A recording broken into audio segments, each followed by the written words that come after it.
네, 오늘 우리가 함께 나눌 말씀의 주제는 죽은 자의 부활이라는 제목으로 함께 은혜를 나누도록 하겠습니다. 제가 이 말씀을 준비하기까지 좀 오랜 시간 고민을 했습니다.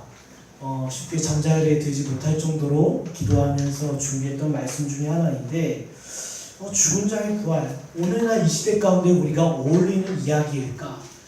우리 삶 가운데 과연 진짜 죽었던 자들이 부활하는 것을 우리는 본 적이 있을까? 경험한 적이 있을까? 여러분, 외적으로 볼 때는 죽은 자가 다시 호흡을 하고 다시 살아나는 일은 불가능한 일입니다. 불가능한 일이에요. 저도 지금까지 살면서 죽음을 많이 보긴 했지만 그 죽는 자들의 최후에 대해서는 잘 알고 있어요. 죽는 사람이 죽으면 천국이든 지옥이든 어디든 던져집니다. 그리고 중요한데요. 하나님께서는요, 하나님의 신자들에게 내가 너희를 돌보고 있는 증거가 있다. 그것이 뭐냐? 바로 죽은 자의 부활이 있다는 것이다. 그래서 제가 지금 서두에 말씀드린 것처럼 죽은 사람이 일어나는 것을 본 적이 있습니까? 네. 죽었던 사람이, 호흡이 끊어진 사람이 다시 살아나는 것을 본 적이 있습니까? 없다라는 거예요. 그럼에도 불구하고 주님께서 우리에게 나는 너희를 위하여 이러한 일을 하고 있다. 내가 너희를 돌보고 있는 방법 중에 하나다. 바로 죽은 자가 부활하는 것이다. 이것을 소망하라. 네, 소망하라. 보세요. 죽은 자의 부활은요, 우리가 외적으로는 볼 수는 없지만 영적으로는 볼 수 있다라는 것입니다. 오늘날 이 교회를 통하여, 주의 생명의 공동체를 통하여 죽은 자의 부활이 분명히 반드시 있다라는 것입니다. 보세요. 우리 오늘 예레미야 33장 이전의 말씀을 통해서 오늘 말씀의 문을 열려고 하는데, 예레미야 33장 2절에 보면 이런 말씀이 있습니다. 이를 행하신 여호와, 그것을 지어 성취하신 여호와가 너에게 이같이 이르노라. 보세요. 이를 지으시는 여호와, 그것을 성취하시는 여호와. 그렇다면 무엇을 이를 만드시고 지으신다라는 것입니까? 무엇을 성취하신다라는 것입니까? 바로 하나님의 언약이에요. 언약. 하나님의 언약이에요. 죄로 말미암아 마땅하게 하나님의 심판과 지옥 가운데 던져져야 되는 인생들을 불쌍히 여기셔서 하나님께서 맺으신 그 언약이라는 거예요. 저와 여러분은요, 언약의 주창자가 아닙니다. 언약의 창조자가 아닙니다. 언약의 수혜자예요. 수혜자예요. 내가 너희에게 맺은 그 언약을 내가 신실하게 지키고 이행하겠다. 이게 예레미야서 33장 2절의 말씀이에요. 여러분, 그 언약은 무엇입니까? 저와 여러분을요, 죽은 자 가운데서 다시 살리시는 일이에요. 죽은 자 가운데서 다시 새롭게 하시는 일이에요. 죽은 자 가운데서 부활시키시는 그 일을 내가 이 언약으로 맺었다는 거예요. 구약의 성도들은 그 언약을 기다렸고, 신약의 성도들은 그 구약이 성취되었고, 오늘날 저와 여러분은 그 언약을 믿음으로 말미암아 주님의 마지막 날까지 기다리는 성도라는 거예요. 그의 언약의 내용은 무엇입니까? 창세기 15장에 그 대표적인 모범이 나와 있어요. 그 언약에 보면 창세기 15장 17절에 보면 여러분이 잘 아시는 장면이 있어요. 제가 한번 읽겠습니다. 해가 져서 어두울 때 연기나는 화로가 보이며 타는 횃불이 쪼갠 고기 사이로 지나더라. 여러분, 이 말씀이요, 굉장히 중요한 말씀인데, 횃불 언약이에요. 당시 고대 근동지역에서는요, 서로 계약을 맺을 때 쪼갠 고기 사이로 당사자가 서로 손을 잡고 지나갔어요. 그 뜻은 무슨 뜻이냐면, 이 언약을 어기는 사람은 바로 이 쪼갠 고기와 같이 죽임을 당하겠다라는 거예요. 당하겠다는 거예요. 그런데 이 쪼갠 고기 사이로 아브라함과 하나님이 지나셨습니까? 지나가셨어요? 하나님께서 아브라함의 손을 붙잡고 지나가셨어요? 아니에요. 하나님만 지나셨어요. 그 언약에 대해서 우리가 순종하고 우리가 신실하게 이행할 수 있는 능력이 저와 여러분에게는 없다라는 거예요. 내가 너희에게 이 언약을 행하겠고 이 언약을 지어 성취하겠다. 이것이 바로 하나님께서 저와 여러분에게 주신 은혜라는 거예요. 외적으로 볼 때 죽은 자가 다시 살아나는 것은 불가능한 일이에요. 죽은 자가 어떻게 다시 호흡을 하고 숨을 쉬고 걷고 말하기도 할 수 있겠습니까? 불가능한 일이에요. 그러나 이 불가능한 일을 내가 너희와 언약을 통하여 이루겠다. 이루겠다. 이 언약을 누가 믿었습니까? 아브라함이 믿었어요. 창세기 15장 6절에 아브라함이 하나님께서 맺으신 그 언약을 믿었어요. 그리고 그의 믿음이 어디에서 나타납니까? 모리아산에서 자기 아들 독자 이삭을 하나님의 말씀대로 바치는 거예요. 하나님께서 그의 아들 독자 이삭을 바쳐라. 그 말씀 앞에 아브라함은 어떠합니까? 순종하는 거예요. 순종해서 바칩니다. 그런데 중요한 내용이 있습니다. 히브리서 11장 17절에 뭐라고 합니까? 아브라함의 심령 가운데 그 언약에 대한 신실한 믿음이 있었다는 거예요. 하나님의 이 언약대로 이 이삭을 죽이신다 하더라도 다시 살리실 것을 그를 믿었어요. 왜요? 하나님의 약속대로라면, 언약대로라고 하면 아브라함의 자손을 통해서 하나님의 택하신 백성들을 낳겠다 하셨어요. 낳겠다. 그 언약이 그에게 믿음이 된 거예요. 비록 내가 이삭을 하나님의 말씀대로 죽인다 할지라도 하나님께서 이전에 나와 맺으신 그 언약을 이삭을 다시 살리시고야 말리라는 그 말씀의 언약대로 이루겠다. 분명히 살리실 거다. 다시 살게 하실 거다. 왜냐? 하나님은 나와 언약을 맺으셨기 때문이다. 나는 그것을 믿는다. 이것이 저와 여러분의 믿음이에요. 이것이 저와 여러분의 믿음이에요. 여러분 결론부터 한번 얘기해 볼까요? 이미 죄로 말미암아 죽었던 저와 여러분이에요. 그러나 저와 여러분을 그리스도 예수 안에서 반드시 살리겠다라는 것이 하나님의 언약이라는 거예요. 이것이 죽은 자의 부활이라는 겁니다. 여러분 기억하세요. 저와 여러분이 어떤 상황 가운데 놓였다 하더라도, 천만인이 둘렀다 하더라도 하나님의 거듭난 신자를 하나님께서 보호하시고 마침내 그날에는 온전한 부활로 살리실 것을 우리는 믿는다라는 거예요. 그래서 우리 믿음의 선배들은요, 두려워하지 않았어요. 두려워하지 않았어요. 죽음 앞에서, 그리고 심한 고통과 핍박 앞에서 두려워하지 않았어요. 왜요? 하나님께서 언약을 맺으셨거든요. 그 언약을 믿거든요. 지금 육신으로 이 자리에 죽어 있지언정 주님의 날에 나의 영혼을, 나의 육신을 부활시킬 것을 믿거든요. 믿거든요. 그래서 지금 자신의 생명을 내어준다 하더라도 부족함이 없는 거예요. 부족함이 없는 거예요. 사도행전 20장 23절에 뭐라고 합니까? 나의 달려갈 길과 주 예수께 받은 사명, 그 하나님의 사명을 마치는 그날에 내 생명조차도 조금도 귀한 것을 여기지 않겠다. 그것이 비용 계산 끝난 성도의 믿음이라는 거예요. 우리가 하나님께서 우리와 이미 언약을 맺어 주셨습니다. 예수 그리스도로 말미암아. 그 언약대로라면 저와 여러분은 죽잖아요. 무릇 살아서 믿는 자는 죽지 않겠고 죽은 자는 영원히 죽지 않겠다. 그게 하나님의 언약입니다. 지금 우리가 죽는다 하더라도 우리는 살 것입니다. 그리고 우리는 살아서 주를 믿는다라고 하면 영원히 죽지 않을 거예요. 이것이 저와 여러분의 믿음의 소망이 되시길 간절히 축원합니다. 오늘 말씀은요, 죽은 자의 부활에 대해서 이야기합니다. 죽은 자의 부활. 죽은 자의 부활을 통해서 우리가 무엇을 소망해야 되고 무엇을 믿어야 되고 이 땅 살아가는데 우리가 어떤 믿음으로 살아가야 되는지에 대해서 오늘 이야기하고 있는데, 보세요. 여기 11절입니다. 11절과 12절인데요. 우리 11절과 12절 한번 읽도록 하겠습니다. 시작!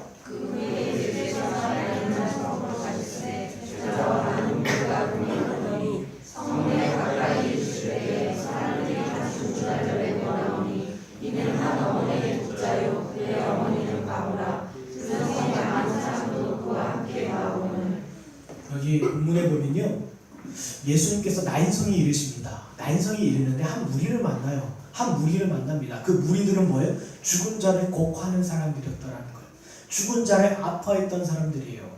여러분 이 장면을 통해서 우리가 몇 가지 알 수 있는 것은요, 그 당시 유대법에 의해서 사람들이 죽으면 24시간 안에 매장을 해야 됐어요. 그렇다면 이 여기 나와 있는 이 과부의 아들, 이 청년은 죽은 지 얼마 되지 않았다라는 것입니다. 그리고 또 한 가지가 있어요. 이 사람은요, 지금 말씀드린 것처럼 청년이에요. 청년은요, 죽음과 어울리지 않는 사람이에요. 우리가 외적으로 볼 때, 우리가 겉모습으로 볼 때, 우리가 그냥 겉에 나타나는 그 모습들을 통해서 사람에게 있어서, 청년에게 있어서, 어린 사람에게 있어서 죽음이란 단어는 결코 어울리는 단어가 아니에요. 어울리는 사람이 아니었다라는 것입니다. 그런데 그가 죽었어요. 우리는요, 보통 죽음하면 연세가 있으신 분들, 몸이 아프신 분들, 그리고 어떤 사고와 어떤 어려움을 겪으신 분들, 죽음이란 단어는 그들에게 어울리는 단어라고 생각해요. 하지만 이 청년에게는요, 외적으로 볼 땐 죽음이란 단어는 어울리는 사람이 아니었어요. 그리고 또 무슨 말씀이 있습니까? 이의 어머니는 과부예요. 다시 말씀드리자면 과부의 유일한 소원, 과부의 유일한 소망이 지금 끊어진 거예요. 단절이 된 거예요. 그냥 사람이요, 병든 사람이 죽었으면 그냥 애통할 수 있고 애곡할 수 있어요. 근데 이 과부가 더 슬픈 이유는 자기가 유일하게 믿고 살아갔던, 자기가 가장 사랑했던, 자기와 정말 끈끈한 정을 맺었던 이 아들이 죽었다라는 거예요. 이제 그에게는 완전한 이 소망이 끊어졌어요. 완전한 유일하고 완전하고 온전한 소망이 끊어진 상태, 바로 이 상태를 이야기해요. 그럼 이 상태가요, 가장 비참한 상태를 이야기하는데, 성경에서요, 영혼에게 있어서 가장 비참한 상태를 이야기할 때는 자녀의 죽음에 대해서 이야기해요. 자녀의 죽음. 하나님께서요, 이스라엘 민족을 묘사하실 때 뭐라고 합니까? 자기의 사랑하는 자녀라고 얘기해요. 아들이라고 얘기해요. 그리고 사랑하는 길거리에 버려진 길거리에 버려진 그 아기를 자기가 양자 삼았다라고 얘기해요. 그렇게 묘사를 합니다. 그런데 그 아기가, 자기가 금같이 귀하게 길렀던 그 아기가 죽었다라는 거예요. 성경에서 가장 큰 슬픔을 이야기할 때 자녀의 죽음에 대해서 이야기합니다. 자녀의 죽음. 그럼 이 과부의 상태는 어떻습니까? 심각한 아픔과 애통의 상태 가운데 있었다라는 거예요. 이런 일이 저와 여러분 가운데 일어나지 않기를 간절히 소망합니다. 그런데 성경은 여지없이 얘기해요. 가장 큰 아픔과 애통에 대해서, 자녀의 죽음에 대해서 이야기한다는 것. 하나님께서요 죄인들을 향해서 그 아픔을 묘사하실 때 나의 사랑하는 독자 예수 그리스도를 너희를 위해서 내주었다라고 얘기해요. 내주었다. 하나님이시니까 이 아픔 정도는 견딜 수 있었겠지.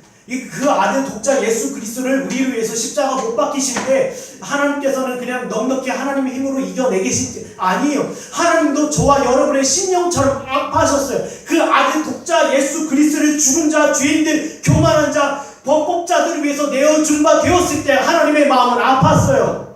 굉장히 아팠어요. 그 아픔이 어떻게 나타납니까? 아들의 죽음을 멸시하는 자들에게 쏟아지는 거예요. 그게 지옥이에요. 아들의 죽음을 멸시하고 이 세상 가운데서 완고하고 고집스럽고 죄악된 마음으로 예수 그리스도를 믿지 아니하고 업신 여기는 자들을 향해서 하나님의 진노가 쏟아져요. 이게 뭐예요? 자기 아들을 향한 사랑이에요. 나의 아들이 너희를 위하여 죽은 바 되었는데 나의 아들의 죽음을 멸시하느냐? 하나님 가만히 있지 않으셔요. 그런 자들, 악한 자, 오만한 자, 죄인들을 향해 쏟아지는 하나님의 진노는 아들에 대한 사랑의 반대적인 표시예요. 네 아들. 보세요. 성경에서는요, 자녀의 죽음이요, 기억하십시오. 자녀의 죽음. 성경에서 말하는 자녀의 죽음은요, 아버지의 아픔을 이야기하고 있다는 것. 그런데 여기 죽은 자가 곡하는 자들과 함께 나인성 밖으로 나옵니다. 그 모습을 보고 주님께서는요, 같이 아파하셔요. 같이 아파하셔요. 왜 아파하셨을까요? 단지 이 사람이 과부 이제 혼자 남겨졌으니까 이 사람 청년의 때에 죽었구나, 이것 때문에 아파하셨을까요? 아니에요. 우리 말씀 하나 볼까요? 로마서 5장 12절입니다. 로마서 5장 12절입니다. 읽겠습니다. 제가 읽겠습니다. 그러므로 한 사람으로 말미암아 죄가 세상에 들어오고 죄로 말미암아 사망이 들어왔나니 이와 같이 모든 사람이 죄를 지었으므로 사망이 모든 사람에게 이르렀느니라. 보세요. 예수님께서 아파하시는 건 다른 이유 없습니다. 죄로 말미암아 죽을 수밖에 없는 인생들을 바라보시면서 주님께서 아파하셨어요. 여러분, 우리는요, 죽음의 원인에 대해서 이것저것 찾아봅니다. 우리 아침에도 우리 아이들과 얘기를 나눠봤는데, 보세요. 죽음의 원인이 다양할 수도 있어요. 뭐 병들어서, 사고로, 아픔이 와서, 여러 가지 이유로. 그러나 주님께서 보시는 시선은 무엇입니까? 청년이 어떤 이유로 왜 죽었는지 몰라요. 그러나 중요한 것은 죄로 말미암아 죽었다는 사실 앞에 주님께서 아파하신다는 거예요. 이 땅에 사랑하는 모든 인생들이, 이 땅에 사랑하는 모든 육신들이 그 죄로 말미암아 그 마지막 최후의 모습이 주님의 눈앞에 보이기 때문에 지금 애통하시는 거예요. 마음 아파하시는 거예요. 보세요. 나사로의 죽음 아시죠? 나사로의 죽음. 예수님의 친구 나사로가 어떠합니까? 죽어요. 근데 우리가 알잖아요. 나사로의 죽음. 나사로를 죽은 자 가운데 다시 살리시는 그 장면 우리는 알고 있어요. 이렇게 할 수 있어. 주님께서 이 나사로를 다시 살리실 건데 왜 슬퍼하실까? 왜 애통하실까? 다시 살리시면 되잖아요. 근데 그 모습을 보고 주님께서는 심지어 우셨다라고 되어 있어요. 아니, 다시 살리면 될 것이지 왜 예수님께서 우셨을까요? 다른 건 아니에요. 지금 나사로가 다시 살아난다 하더라도 이적과 기적을 통해서 죽은 자가 살아난다 하더라도 이들이 결코 해결할 수 없는 원인은 바로 죄의 문제예요. 죄의 문제로 말미암아 하나님의 영원하신 심판과 영원하신 진노 가운데 처한 이 인간들, 이 인생들을 바라보시면서 하나님께서는 슬퍼하셨어요. 슬퍼하셨어요. 그럼 제가요, 대학생 때 경험한 일입니다. 수업이 늦었어요. 수업이 늦어가지고 막 그냥 학교를 빨리 가고 있었어요. 가고 있었는데 제 친구가 학교 정문 앞에서 앉아서 울고 있는 거예요. 저는 너무 놀랬죠. 얘가 무슨 실연을 당했나 아니면 무슨 일이 있나 놀래서 멀쩡한 애가, 예, 멀쩡한 애가 울고 있는 거예요. 야, 그래서 다가가서 그 친구 해병대 출신입니다. 결코 안 울어요. 어지간해서는 안 우는데 울고 있는 거예요. 그래서 제가 물어봤어요. 너무 걱정이. 야, 너 왜 울고 있어? 그 친구가 이렇게 얘기합니다. 아침에 큐티 모임을 끝나고 나오는데 그냥 지나가는 사람 한 사람은 불쌍하더래요. 그래서 그 자리에 앉아서 이렇게 생각해봤대요. 저 사람은 구원받았을까? 저 사람은 과연 예수로 알까? 계속 그런 생각 가운데 있다 보니까, 묵상 가운데 있다 보니까 슬퍼지기 시작하는 거예요. 하나님을 모르는 영혼들, 죽음을 향하여 내리막길 가운데 달려가고 있는 그 영혼들을 바라보면서 그 심령 가운데 심한 애통함과 두려움과 걱정이 임했다라는 거예요. 기억하세요. 여러분, 죄악 가운데 있는 모든 사람들, 이미 하나님께서는요, 법 아래에서 모든 인생들이 죄 아래 있다라고 얘기하셨습니다. 죄 아래 있다라는 건 뭐예요? 마지막 최후의 심판이 있다라는 거예요. 최후의 심판이 있다라는 거예요. 여기 요한계시록 21장 8절에 보면 이런 말씀이 있습니다. 그러나 두려워하는 자들과 믿지 아니하는 자들과 흉악한 자들과 살인자들과 음행하는 자들과 점술가들과 우상 숭배자들과 거짓말하는 모든 자들은 불과 유황으로 타는 못에 던지리니 이것이 둘째 사망이라. 보세요. 여러분, 사망에는요, 두 가지 종류가 있어요. 두 가지 종류. 제가 지금 말씀드린 것처럼 죄로 말미암아 하나님과의 모든 관계가 단절이 됐습니다. 하나님과의 관계가 단절이 된 이후에 인간의 삶은 완전 죄악 가운데 죽음 앞에서 공포 가운데 떠는 사람들. 여러분, 죽음 앞에서 담대한 사람 있습니까? 죽음 앞에서요, 난 아무 문제 없어, 나는 죽음 오라고 해, 나는 죽음 두렵지 않아, 이런 사람 있어요? 없어요. 이 세상의 모든 사는 사람들은 죽음 앞에서 두려워해요. 이것이 바로 첫째 사망이라는 것입니다. 하나님 앞에서 죄로 범한 아담과 하와 이후의 모든 인류는 죽음 앞에서 덜덜덜 무서워 떨게 되었는데, 이 상태를 바로 첫째 사망이라는 거예요. 모든 사람은 죽습니다. 이것이 첫째 사망이에요. 예외가 없습니다. 이 단어에는 예외가 없이 모든 사람 가운데 임한 사망을 첫째 사망이라고 얘기해요. 첫째 사망. 그렇다면 여기 나와 있는 이 청년은 어떤 사람입니까? 여러분, 죽음은요, 비록 우리와 어울리는 단어가 아닙니다.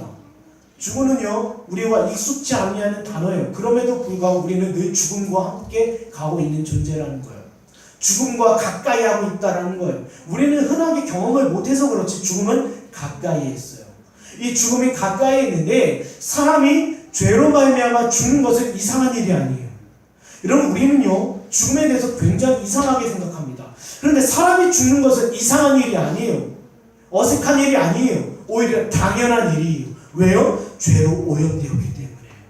여러분, 죄로 오염된 사람들은요, 죽음, 이 첫째 죽음 가운데 맞이하는 것은, 첫째 사망 가운데 맞이하는 이 일이 이상한 일이 아니에요. 그런데 이보다도 더 큰 문제가 있습니다. 주님께서는 이 형제를 바라보시면서 첫째 사망 때문에 우시는 것이 아니에요. 이 사람의 생명이 끊어짐으로 말미암아 죽는 것 가지고 우는 것이 아니에요. 진짜 큰 슬픔의 이유는 뭐예요? 둘째 사망이에요. 둘째 사망. 그럼 둘째 사망은 무엇입니까? 단지 저와 여러분의 호흡이 끊어지는 것을 이야기하는 것이 아니라 하나님의 엄중한 심판 가운데 던져지는 것이 바로 둘째 사망이에요. 성경은요, 사망을 이렇게 정의하고 있습니다. 첫째 사망과 둘째 사망이 있다. 이 청년은요, 그리스도 없이 죽었기 때문에 둘째 사망 가운데 던져질 인생이라는 거예요. 여러분 보세요. 예수 그리스도를 모른다라고 하면, 아직 거듭나지 않았다라고 하면 이 둘째 사망의 해를 피할 길이 없어요. 피할 길이 없어요. 여러분, 베드로후서 3장 3절에 뭐라 합니까? 말세에 조롱하는 자리에 있어서 뭐라 합니까? 야, 둘째 사망이 언제 있어? 하나님의 엄중한 심판이 언제 올 거야? 없어. 그러나 하나님의 심판은 없는 거야 라는 사람들이 있어요. 기억하세요. 하나님께서 분명히 말씀하셨습니다. 둘째 사망의 해를 받는 날이 올 것이다. 하나님의 엄중한 심판이 이 땅 가운데 임하는 날이 있을 것이다. 저와 여러분이 하나님 앞에서 비용 계산하는 날이 있을 것이다. 이게 하나님의 말씀이에요. 여러분 좀 어려운 이야기가 될 수 있겠지만 사람이 죽어요. 사람이 죽으면 그 영혼은 하나님께 의존되었기 때문에 불멸합니다. 없어지지 않아요. 천국이든 지옥이든 가요. 그러나 이 육체는 어떠합니까? 이 육체는 땅에 묻혀 내장되어 썩어집니다. 썩어져요. 이것을 성경에서는 중간 상태라고 얘기해요. 신학적으로 중간 상태. 데살로니가전서 4장에 잘 나와 있습니다. 중간 상태. 여러분 중간 상태에 이르러. 근데 예수님께서 심판주의 모습으로 재림주의 모습으로 오시는 그날이 있어요. 심판주와 재림주로 오시는 그날에 이 온 세상 가운데 예수 그리스도를 모르는 자들에게는 둘째 사망의 해가 임한다는 거예요. 이미 죽은 자들에게는 그 육신과 하나 되어 영원히 지옥 가운데 던져지고, 이 땅 가운데 살아가는 가운데 예수님의 재림을 보는 그 사람들은 뭐예요?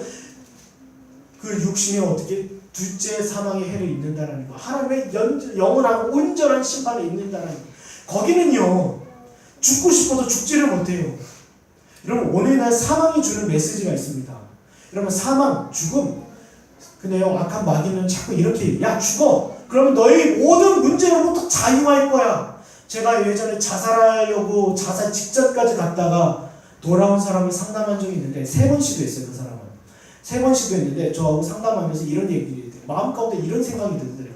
자기 삶 가운데 일어나는 모든 문제 앞에서 내가 죽는다라고 하면 자유할 거라는 마음이 들더래요. 누가 속삭이는 거예요? 마귀가 속삭이는 거죠. 야, 너 죽어. 그럼 모든 상황과 모든 어려움부터 자유할 거야. 괜찮아질 거야. 말끔하게 문제 해결될 거야. 아니죠. 사람에게는 뭐예요? 사람에게 죽는 것은 뭐예요? 죽음은 문이에요. 문을 열고 새로운 세계, 심판과 하나님의 진노의 문으로 열고 들어가는 거예요. 예수 그리스도가 없다라고 합니다. 기억하세요. 저와 여러분의 죽음은 피할 수 없습니다. 그러나 둘째 사망의 해는 피해야 돼요. 둘째 사망의 하나님의 엄중한 심판을 피해야 된다는 것입니다. 그래서요, 신자는 어떤 사람들입니까? 죽음에 대해서 묵상하는 사람들이에요. 여기 우리가 한번 누가복음 16장 22절인데 제가 읽겠습니다. 이에 그 거지가 죽어 천사들에게 받들려 아브라함의 품에 들어가고 부자도 죽어 장사되매. 분명히 이야기합니다. 여러분, 사람이 죽으면요, 그 영혼은요, 의식이 있어요. 자기가 이 땅 살아가는데 행했던 일들, 경험했던 일들, 만났던 사람들, 그리고 하나님에 대해서, 예수님에 대한 지식을 갖고 있을 뿐더러 동시에 하나님의 나라에서 그 신자들을 볼 수 있게 됐다는 거예요. 영혼은 의식이 있는 것입니다. 의식이 있어요. 의식이 있다는 건 자기 범법함, 자기 불순종, 자기 죄악에 대해서도 알고 있다는 거예요. 여러분, 신자는요, 이 죽음에 대해서 지속적으로 묵상을 해야 합니다. 내가 오늘 밤 잔다 하더라도 다음 날이 있을 수 없다는 생각. 여러분 보세요. 기억하십시오. 여러분, 둘째 사망의 해에 대해서 우리는 묵상해야 합니다. 사람은 태어났어요. 그러나 누구나 죽어요. 그러나 중요한 것은 우리는 피할 것이 있어요. 그게 하나님의 엄중한 심판, 둘째 사망이에요. 완전한 심판, 둘째 사망이에요. 거기는 꺼지지 않는 불꽃 가운데, 지옥 가운데 시름과 고통뿐인데요. 피할 길이 없습니다. 영혼이 말씀드렸죠. 영혼은 죽을 수가 없어요. 영원한 존재이기 때문에, 하나님께 의존되었기 때문에 인간의 영혼은 죽을 수가 없어요. 없어질 수 없어요. 소멸될 수 없어요. 영원해요. 그럼 그 영원한 삶이 지옥 가운데서 둘째 사망 가운데 있다라고 하면 얼마나 비참하겠습니까? 여러분, 이 죽음을 묵상하는 사람은 결코 교만할 수가 없어요. 결코 자기의 입장과 자기 생각과 자기 교만한 마음으로 행동할 수 없다는 거예요. 여러분, 죽음에 대해서 묵상하는 신자는 결코 교만할 수 없으며, 죽음에 대해서 묵상하는 신자는 결코 하나님 앞에서 불순종할 수 없다는 거예요. 죄를 지으려 하더라도 죽음의 문제에 대해서 생각이 나고요. 둘째 심판에 대해서, 둘째 사망에 대해서 생각이 되고요. 그 모습 앞에서 자기 영혼을 겸비게 되고 다스리게 되고 나의 영혼을 살피게 된다는 거예요. 기억하십시오. 둘째 사망을 피해야 합니다. 둘째 사망의 심판을 피해야 됩니다. 예외가 없습니다. 어린아이부터 장년에 이르기까지 이 일은 피해야 돼요. 여러분, 우리는 이렇게 얘기하잖아요. 만남이 있으면 헤어짐이 있다. 맞는 말이죠.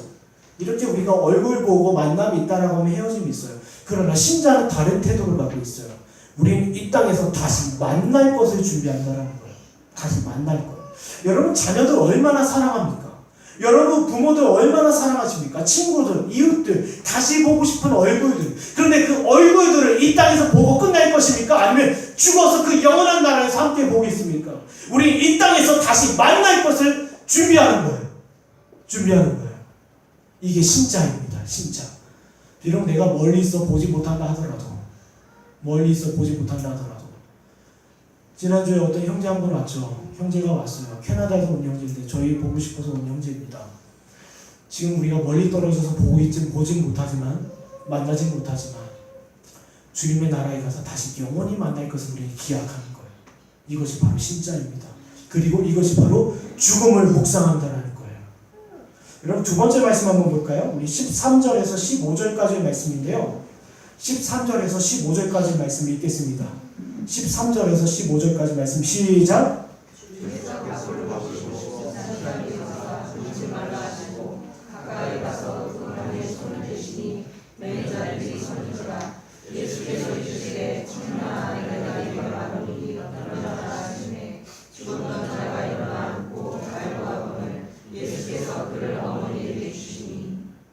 보세요. 죽음은요 분명히 저와 여러분에게 괴로움과 아픔을 줍니다. 애통을 줍니다. 그게 괴로운 일이에요. 그러나 중요한 것이 있습니다. 사람들은요 이 죽음 앞에서 두려워한다는 거예요. 두려워한다는 거예요. 제가 이제 철록정이 끝나가고 있습니다. 철록정이 끝나가는데 철록정의 마지막 부분에 있어서는 어떤 장면이 있냐면 크리스천과 소망이라는 두 순례자가 이제 죽음의 강을 건너요. 죽음의 강을 건너서 이제는 하나님의 영원한 천성문에 들어갑니다. 이 죽음은 말씀드립니다. 문이라는 거예요. 신자에게 있어서는. 근데 문인데 중요한 게 있어요. 사람들에게는요. 예수 그리스도를 모른다 하더라도 죽음에 대한 불안감이 있어요. 두려움이 있어요. 제가 요즘에 고운동 일대에서 종종 전도를 합니다. 종종 전도를 하는데 전도를 하다 보면 예수님에 대해서는 부정해요. 구원에 대해서 중요한 일이 아닙니다. 저 지금 필요 없어요. 예수님 예수님 믿고 있습니다. 마음으로 이런 핑계를 많이 댑니다. 그러나 그들이 부인할 수 없는 한 가지 사실이에요. 죽음이에요. 사람은 누구나 죽는다라는 거예요. 이 말 앞에서 사람들은 대부분 침묵합니다. 때로는 우시는 분도 있어요. 이 죽음이라는 이름 앞에서. 여러분 죽음이라는 앞에서요 예외는 없습니다. 그러나 이 죽음은요 누구든지 부인할 수 없는 사실이에요.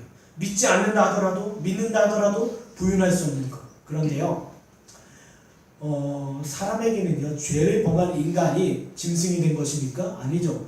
인간이 죄를 범했다 하더라도 기본적인 인간성은 남아있어요. 인간성은 남아있고요 양심은 살아있어요. 그걸 제가 예전에 도르트 신조에서 뭐라고 했습니까? 본성의 빛이라고 얘기했어요. 인간에게는 본성의 빛이 남아있어요. 빛이 남아있어서요 막연하게 하나님에 대한 생각을 갖고 있어요. 막연하게 죽음에 대한 사후세계에 대한 생각을 갖고 있어요. 그래서 어느 문화권에 가든지 다 종교가 있고 죽음 이후의 세상이 있는 거예요. 그리고 신에 대한 개념이 있는 거예요. 사람이 어떤 사람이 물에 빠져 들어갑니다. 물에 빠져 드는데 이 사람이 이렇게 얘기해요. 뭐라고 얘기합니까? 살려주세요. 하나님, 부처님, 석가본, 알라신 여러 가지 자기가 알 수 있는 신을 다 불러요. 왜요? 인간에게는 본성의 빛이 있어서 기본적으로 신에 대한 생각을 갖고 있다라는 거예요. 신에 대한 생각을 갖고 있다라는 것 동시에 뭐예요? 죽음에 대해서 공포스럽다라는 거예요. 여기 장면 본문에 보면 이제 청년이 죽었습니다. 그리고 이 모습 가운데 나타나는 건 애통과 애국 외에는 없어요. 애통과 애국 외에는 없는데 예수님께서 어떻게 하십니까? 서라고 하시고 손의 대신에 섭니다. 그리고 주님께서 말씀하셔요. 청년아 내가 내게 말하노니 일어나라 하시매 죽었던 자가 일어나 앉고 말도 하거늘 예수께서 그를 어머니에게 주시니. 보세요. 이건 지금 예수님께서 모범을 보여주시는 거예요. 예수님께서 대표적으로 살리신 사람이 나사로와 지금 과부의 아들 독자 청년입니다. 이 두 사람인데 이 모습을 보여주시면서 주님께서 원하시는 건 뭐예요? 부활이 있다라는 거예요. 다시 살아난다는 거예요. 내가 이제는 너희들의 죄를 대신하여 내가 대제사장이 돼서 죽을 터인데 내가 죽고 나서 장사한 지 3일 만에 죽은 자가 다시 살아날 거다. 이것은 그런데 나의 이야기가 아니라 이제 너의 이야기다. 지금 이 뭐예요? 십자가와 부활 사건을 예표로 보여주시는 거예요. 죄로 말미암아 너희는 죽을 수밖에 없지만 이제 나로 말미암아 너희는 다시 살아나리라. 그래서 갈라디아서 2장 20절에 뭐라고 합니까? 내가 그리스도와 함께 십자가에 못 박혔나니 죄악된 나도 죽었나니 이제는 내가 사는 것이 아니라 오직 내 안에 계신 예수 그리스도로 말미암아 살아가는 것이라. 뭐예요? 예수님께서 나를 위하여 죽으셨다. 나도 죽은 거예요. 그러나 그리스도께서 죽은 자 가운데서 살아나셨다. 나도 또한 죄악 가운데서 다시 살아나는 것. 이게 바로 신자에게 주시는 하나님의 은혜라는 거예요. 보세요. 여기 누가복음 19장 41절에 44절에 보면요. 이게 중요한 말씀입니다. 44절만 읽겠습니다. 제가 보면요. 또 너와 및 그 가운데 있는 내 자식들을 땅에 메어치며 돌 하나도 돌 위에 남기지 아니하리니 이는 네가 보살핌 받는 나를 알지 못함을 이남이니라 하시니라. 보세요. 저와 여러분에게 보살핌을 받는 날이 언제입니까? 보살핌을 받는 날이 언제예요? 바로 예수 그리스도의 십자가 부활의 날이에요. 부활의 때예요. 저와 여러분이 보살핌을 받는 날이 그날인데 그 유대인들은 몰랐다라는 거예요. 그 사람들을 알지 못한다라는 거예요. 그거의 모습을 보고 주님께서 예루살렘 성을 보시면 우시는 거예요. 하나님께서 그들을 돌보시는 십자가 부활의 날을 알지 못하고 죽어가는 자들을 향해서 주님께서 아파하셔요. 내가 단지 죽은 자 가운데 십자가를 지시고 다시 살아났다는 의미에서 끝나는 것이 아니라 바로 이것은 저와 여러분의 이야기라는 거예요. 근데 이 사실을 모르고 죽어가는 자들을 향해서 주님은 우셨습니다. 우셨어요. 보세요. 이것을요, 지금 이렇게 설명합니다. 요한계시록 20장 6절인데요. 이 첫째 부활에 참여하는 자들은 복이 있고 거룩하도다. 둘째 사망이 그들을 다스리는 권세가 없고 도리어 그들이 하나님과 그리스도의 제사장이 되어 1000년 동안 그리스도와 더불어 왕노릇하리라. 보세요. 보세요. 예수 그리스도 안에서 주님께서 뭐라고 하십니까? 말씀하셔요. 이 청년을 향해서 다른 제스처 사용하신 것이 아니라 말씀을 통해서 그를 다시 살리셔요. 기억하시면요, 이것은 무슨 뜻이냐면요, 거듭남을 이야기하고 있어요. 거듭남. 여러분, 말씀과 성령으로 예수님께서요, 말씀을 통해서 이 청년을 일으켜 세워주시고, 그리고 예수님께서 부활하시고 나서 무엇이라고 얘기했습니까? 내가 너에게 약속한 것을 기다려라. 그게 누구예요? 성령이에요. 내가 너에게 약속한 그분을 기다려라. 그게 성령인데, 말씀과 성령으로 저와 여러분에게 이 죽음과 부활의 능력을 부어주겠다라는 거예요. 이것이 바로 거듭남이라는 것입니다. 말씀과 성령으로 그 영혼이 다시 살아나는 것. 죽은 자 가운데서 이미 첫째 사망 가운데 있어. 이제 둘째 사망이 예비된 자들 가운데 이제는 주님께서 첫째 부활을 허락하시는데 이 첫째 부활이 거듭남이라는 거예요. 이 거듭난 자에게는 더 이상 이제는 뭐예요? 첫째 사망이 그에게 아무런 효과를 미치지 못하고 둘째 사망의 해를 입지 아니하는 자들, 바로 거듭난 자들이라는 거예요. 지금 죽은 자를 다시 살리셔요.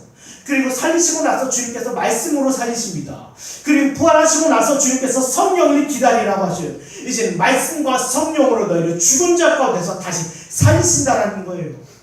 이게 거듭남입니다. 거듭남.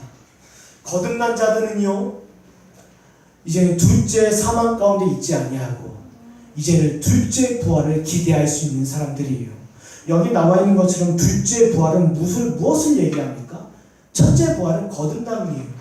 저와 여러분이 이 땅에 살아가면서 저와 여러분이 심령이 변화된 심령 가운데 믿음의 고백이 나오고, 믿음의 고백이 나오면서 믿음의 삶이 나오고, 이런 모습을 통해서 이 사람 거듭난 신자구나라는 모습을 알고 있어요. 그렇다면 둘째 부활은 뭐예요? 예수님께서 이 땅에 재림주로 오시는 날 저와 여러분이 온전히 하나님의 나라에 들어가는 거예요.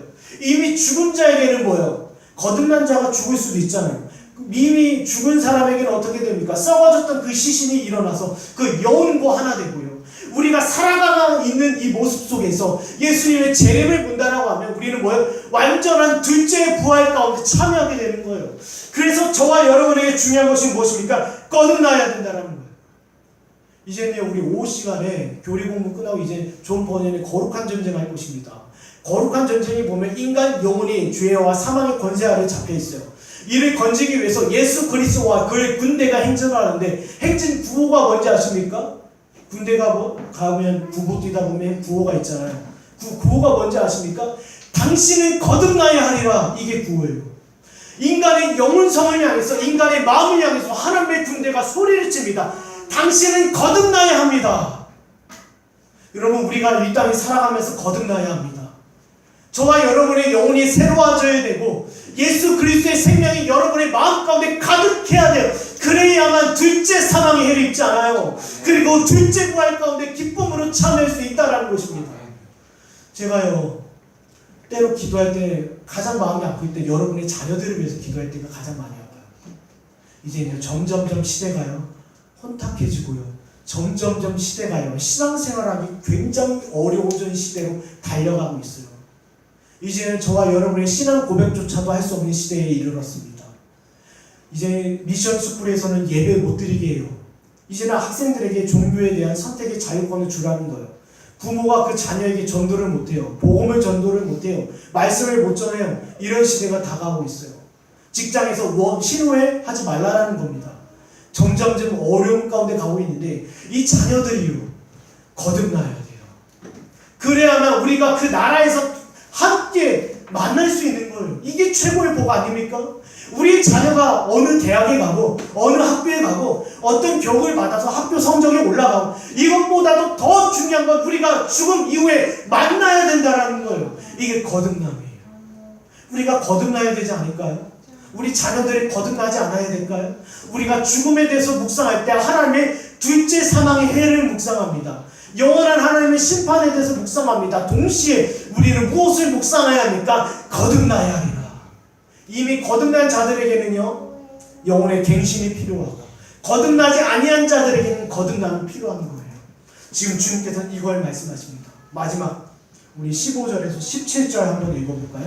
마지막 15절에서 17절인데 우리 한 목소리로 읽도록 하겠습니다. 시작!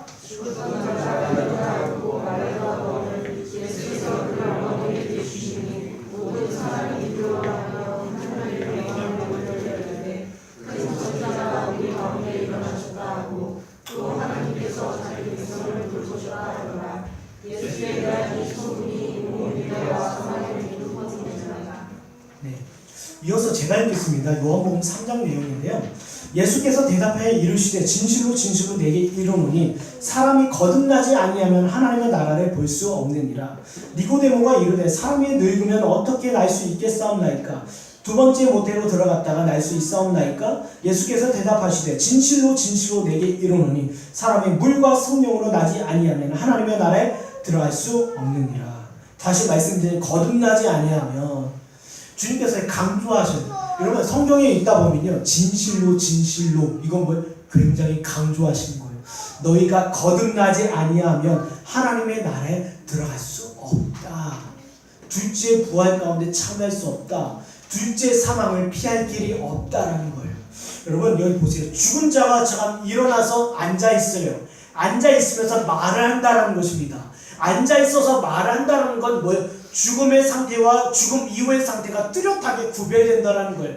자기가 살았다라는 라오디게아 교회 아시죠? 여러분 살았다 이름을 가졌으나 죽은 자가 있다라는 거예요. 나 거듭났는데 나 다시 살아났는데 그의 생각과 그의 마음과 삶과 태도를 보면 죽은 자예요. 죽은 자예요. 여러분 우리가요 이렇게 생각할 수 있어요. 죽은 자의 태도와 산 자의 태도는 분명히 다릅니다. 이 청년은 어떠합니까? 죽었어요. 죽었을 때는 아무런 호흡도 없고 말도 못하고 앉지도 못하고 대화도 못했어요. 그러나 이 죽은 자가 어떻게 살아났다는 거예요. 앉아있어요. 말도 합니다. 여러분 죽은 자의 상태와 산 자의 상태는 구별될 수밖에 없어요. 굳이 의학적으로 따지지 않는다 하더라도 호흡하냐 대화하냐 말하냐 앉아있냐 움직이냐 이 모습을 통해서 알 수 있는 것처럼 거듭난 자도 바로 이와 같다라는 거예요. 뚜렷해요. 누가 봐도 이 사람의 말과 고백과 행동과 태도 그의 마음의 상태를 통해서 이 사람은 거듭났구나 알 수 있다라는 거예요. 알 수 있다라는 거예요. 여러분 라오디게아 교회요 미지근했어요. 라오디게아 교회를 향해서 주님께서 뭐라고 하십니까? 차지도 않고 덥지도 않았다. 이런 무슨 치예요? 차든지 해야 되고 더운지 해야 되는데 이 사람이 정체성이 애매모호했다라는 거예요. 세상과 하나님 사이에 머뭇머뭇거리는 상태. 거듭났다 이야기는 하지만 살았다 이름은 가졌으나 살아나지 아니한 상태, 거듭나지 아니한 상태, 새로워지지 아니한 상태, 그 상태를 지금 이야기하고 있어요. 여러분 보세요. 거듭났다라고 하면 뚜렷합니다. 거듭났다라는 것은. 여러분 이 장면을 통해서요, 이 죽은 자 가운데 다시 살아난 이 장면을 통해 사람이 두려워합니다. 사람들이 두려워하면서 한편으로 기뻐해요. 여러분 제 거듭난 사람들의 특징에 대해서 잠깐 얘기하고 마치려고 하는데, 거듭난 사람들이요, 자기가 거듭나지 아니했다는 사실을 놓고 두려워합니다. 굉장히 두려워해요. 아, 나 거듭나지 아니한 것 같아. 난 내 영혼이 새로워지지 않은 것 같아. 내 마음과 내 양심이 아직 죄악 가운데 있는 것 같아. 이런 애통함과 두려움 가운데 떠는 사람 가운데 어떻게 해요? 그 사실 자체가 주님께서 착한 일을 시작하신 거예요. 아, 나는 거듭났어. 나는 이런 거 고민 안 해도 돼. 죽음에 대해 생각 안 해도 돼. 이건 중요한 일이 아니야. 중요하게도 생각하지도 않고 우습게 여기는 사람들은 거듭나지 아니한 사람들이에요. 그러나 이런 사람들이 있어요. 야, 나 거듭나지 아니했어. 내 영혼 어떡하지? 자기 영혼에 대해서 굉장히 소중히 하고 빨리 하나님께로 돌아가야겠다. 그리스도께로 나아가야겠다. 마음 가운데, 심령 가운데 경각심을 갖고 애통하고 두려워 떠는 사람들이 바로 주님께서 그 안에 착한 일을 시작하신 거예요. 이런 사람들은 무엇입니까? 기뻐하라는 거예요. 기뻐하라는 거예요. 여기 보면요, 사람들이 무슨 장면이 나와 있냐면요, 마태복음 10장 28절에 몸은 죽여도 영혼은 능히 죽이지 못하는 자들을 두려워하지 말고 오직 몸과 영혼을 능히 지옥에 멸하실 수 있는 이를 두려워하라. 여러분, 사랑하는 여러분 기억하세요. 거듭난 사람들의 특징, 누구를 두려워합니까? 자기의 생명을 어쩌는 누군가를 두려워하는 것이 아니라 사람을 두려워하지 않고요, 누구를 두려워해요? 하나님을 두려워해요. 하나님을 두려워하면서 날마다 그의 심령 가운데 겸손히 행하는 거예요. 내 영혼이 거듭나지 않았나? 거듭남의 증거는 어디 있지? 고린도후서 13장 5절 말씀처럼 자기 영혼을 살펴요. 영혼을 살피는 가운데, 야, 이 증거들이 내 삶 가운데 나타났구나. 성령의 9가지 열매들이 나의 삶 가운데 나타났구나. 기뻐하라. 천국이 그에게 임했다라는 거예요. 기뻐하라. 사랑하는 여러분, 말씀을 정리하고자 합니다. 여러분, 교회 자랑은 무엇입니까? 교회 자랑은 어디에 있어요? 교회 자랑은요, 거듭난 자들의 모임이라는 거예요. 거듭난 자의 모임이에요. 여러분, 첫째 사망 가운데 이르렀습니다. 온 세상이.